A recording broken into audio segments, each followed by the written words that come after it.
Hey guys, so today we are gonna discuss about goiter. Goiter means it is a thyroid disease. So it is a thyroid disease. So we are gonna discuss about goiter now. So what is goiter? So goiter means enlargement of the thyroid gland. So we all have the thyroid gland, which is a butterfly shaped gland in the neck. So this enlargement of this gland is known as goiter. So what are the morphological forms? So it has two morphological forms. One is diffuse non-toxic goiter and another one is multinodular goiter. So diffuse non-toxic and multinodular goiter, these two types of goiters we have. So what is diffuse? Means diffuse enlargement of the thyroid gland without any nodularity. So basically what it is means, see, I'll show you. If this is the neck, this is the thyroid gland, normal thyroid gland. So in diffuse non-toxic, so diffuse enlargement will be there, and in this multi-node without any nodularity, so it's like diffuse one. In nodularity, what will be there is like, say in nodularity, if this is the enlargement, nodules are present. So this is the presence of nodularity and this is the diffuse one. So this diffuse non-toxic goiter, it is also known as colloid goiter. So it is also known as colloid goiter. Colloid one. Now etiology. So etiology means how we'll get, either we'll get endemic one or we'll get sporadic.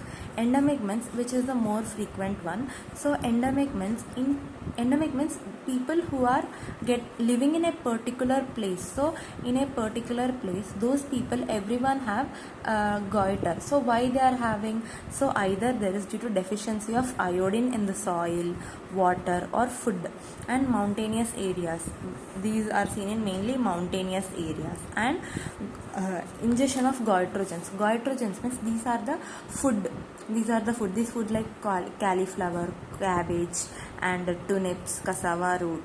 So these all interfere with the synthesis of the thyroid hormone. So these all interferes with the thyroid hormone synthesis. So that is why ingestion of the goitrogens. What are the goitrogens again? Cabbage, cauliflower, turnips, cassava root. So these all interfere with the synthesis of the thyroid hormone. So that's why they will cause goiter. So this is the endemic goiter. So sporadic means either it is because of hereditary enzymatic defects. Means what are the hereditary enzymatic defects? Means decreased in thyroid hormone synthesis. In the hereditary, in their generations only, there is the decreased hormone synthesis, and any ingestion of the substances that interfere with the synthesis of the hormone. And this sporadic one is mainly seen in females, and this is like more common causes like endemic, means this is the most cause, and these causes are less frequent in this goiter.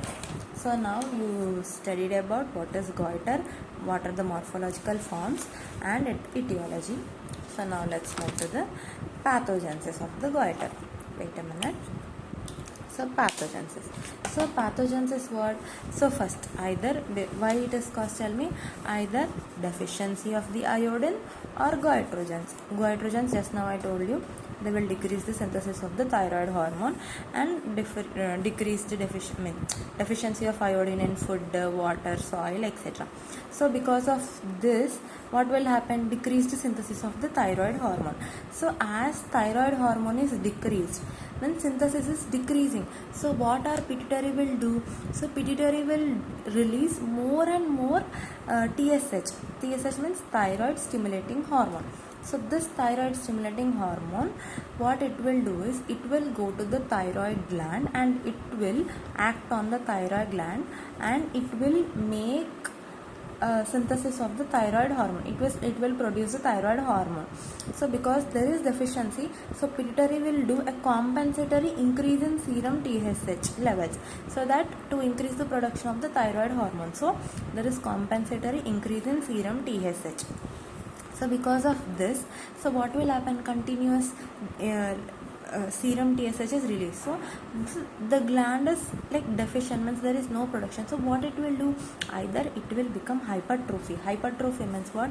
If this is the gland and these are the normal cells, in hypertrophy what will happen, either the cell size of the thyroid will increase and hyperplasia will occur, means the number of the thyroid cells will increase here. So hyperplasia and hypertrophy of the follicular cells will occur. So because of this, the production of the thyroid will be increased due to action of the TSH. So and because of this, see, normally the gland is like this with normal number of cells. Now what happened, all the cell sizes are increased, number is increased, so obviously the gland size will be increased. So there is compensatory increase in the size of the gland. Compensatory increase in the size of the gland. So now, so let's see structural changes and functional changes. So first see what are the functional changes. So what are the functional changes? So functional changes here are, first is increase the production of the thyroid hormone. Obviously, because that is the main reason TSH is increasing to produce thyroid. So production of thyroid is increased, overcome the hormone deficiency. Obviously, firstly there is decreased thyroid production, thyroid hormone production. So because of the increased TSH levels, there is compensatory increase in the thyroid hormone. So deficiency is overcome and euthyroid, the patient will be in euthyroid metabolic state. So now next one is, these are the functional changes, all these. Now what are the structural changes? So the structural changes occurring here are diffuse non-toxic goiter.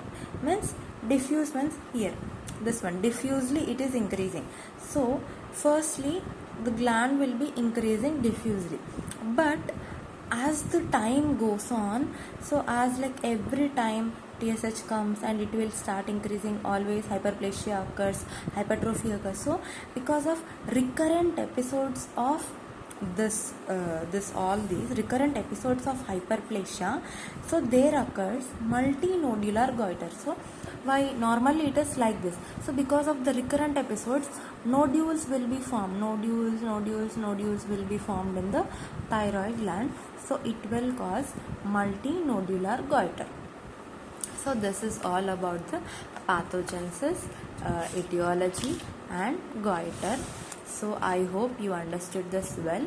If you didn't understood anything, just comment down the what you didn't understand, and please subscribe to the channel and comment down if you want any topics that needed to be taught.